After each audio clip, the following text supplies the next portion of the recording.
Julle sien hoe lyk my been. Toe ons studente was, het ons altyd gesê die lewe gooi partykeer vir jou 'n curveball.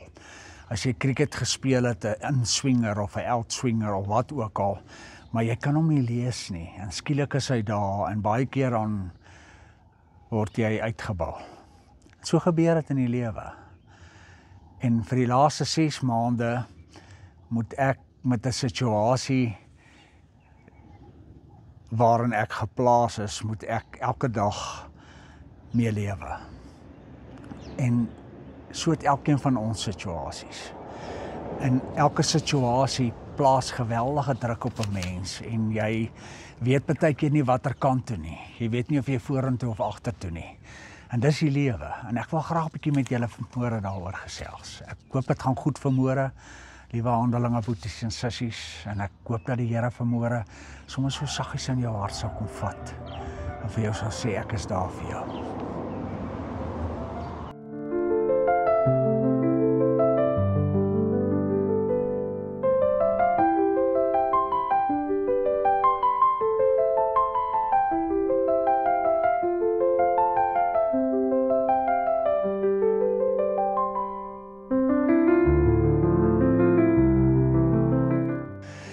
Dit is nou maar so dat as nood jou tref, wat dit ook al is, siekte, finansiële druk, kinders, 'n ongeluk waarin ek was, dan die eerste ding wat 'n mens doen, is jy wil weet, wat wil God nou van jou hê? Wat wil hy hê, sodat ek die situasie kan verbeter? Is dit nie so interessant dat nood bring 'n mens baie keer by daai punt wat jy vra, Here, maar wat nou?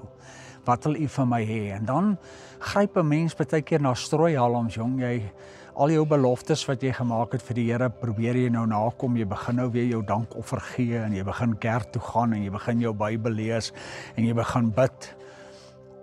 Maar is dit wat die Here wil hê wanneer 'n mens in 'n situasie is waarin jy nie weet hoe gaan ek hier uitkom nie? Gaan dit ooit einde nie? Gaan hy my hier deurdra? Gaan ek weer normaal wees? Gaan ek weer by 'n punt in my lewe kom waar ek net ek kan wees? En weet julle, boeties en sissies, as 'n ou gaan lees hier in Lukas 8,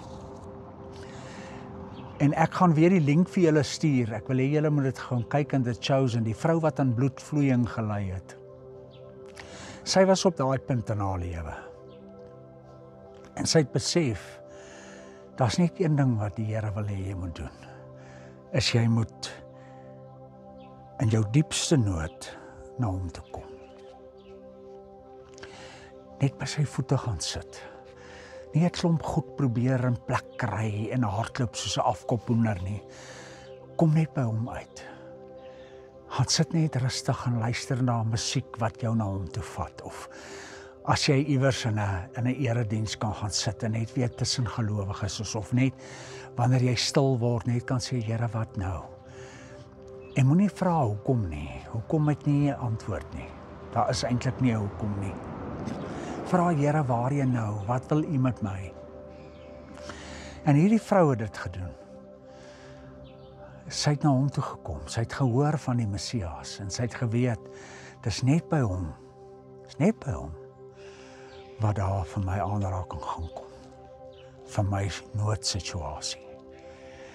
En weet julle wat, boeties en sissies, toen hy daaroor gepraat in Woord Woensdag, dis dan eintlik om soos 'n stukkie klei na die pottebakker toe te kom en te sê, Here, vorm my, maak my, rig my. Maar jy kan nie soontoe gaan soos 'n klip of soos 'n klomp nie. Want dan gaan jy in 1000 stukkies breek of jy gaan nie gevorm kan word nie. Jy moet soos 'n stuk klei soontoe gaan. Gevul met die lewende water, gevul met 'n afhanklikheid. Here, doen iets met my. Vat my, Here. En daar's 'n verskil. Hoe 'n ou na hom toe gaan. As jy bereid om vir hom te sê, Here, enige iets. Dit maak nie saak nie. En is eintlik so mooi om soos 'n stuk klei na die pottebakker toe te gaan, sodat hy jou kan vorm. En weet julle, boeties en sissies, die karakter, sy reëls is anders as mense reëls.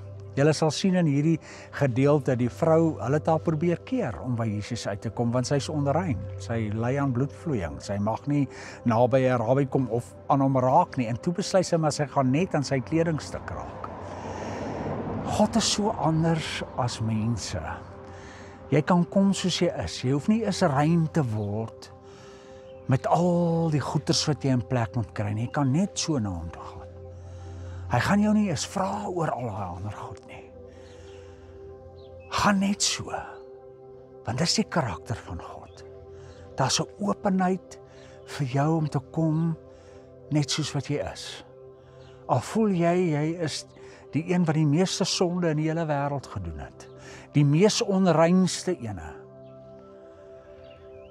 Ek kan gaan. Sy het geweet. Iets binne in haar gees het gesê, hy gaan anders wees as die fariseërs en die manne wat haar probeer keer. En so is God. Hy gaan nie 'n klomp voorwaardes eers vir jou gee nie. Hy gaan sê, kom my kind. En dan gebeur daar eintlik 'n wonderlike ding. Toe sy aan hom raak, toe kry sy krag, toe vloei daar krag uit Jesus uit. As 'n mens met so 'n gesindheid na God toe kom, dan is sy krag vir jou beskikbaar. Maar die Here wil hê ons moet hierdie gesindheid hê.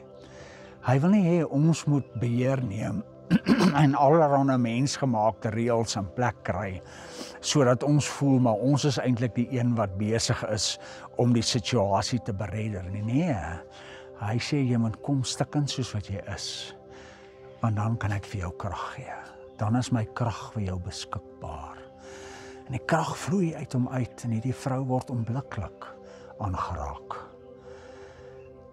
Onmiddellik. En toe wil die fariseërs en die kerkmense daar uitwys, want Jesus vra toe, maar wie het aan my geraak? Want daar het krag uit my uitgegaan. Dis die gesindheid. As jy die krag van God nodig het, dis wat hy nodig het. Dis wat hy van jou wil hê. En dan is dit vir my so wonderlik. Dit maak God bly. Jy weet die hemele, vir elke verlore mens wat gered word, juig die hemele. God juig oor verlore mense wat na hom toe kom en met 'n oop hart en 'n noodhart voor hom kom neerval. Dit maak God bly, want hy sê vir haar, "You've made my day." Dit was vir my wonderlik om jou te kom ontmoet. Jy het my bly gemaak. Is dit nie wat ons wil doen nie?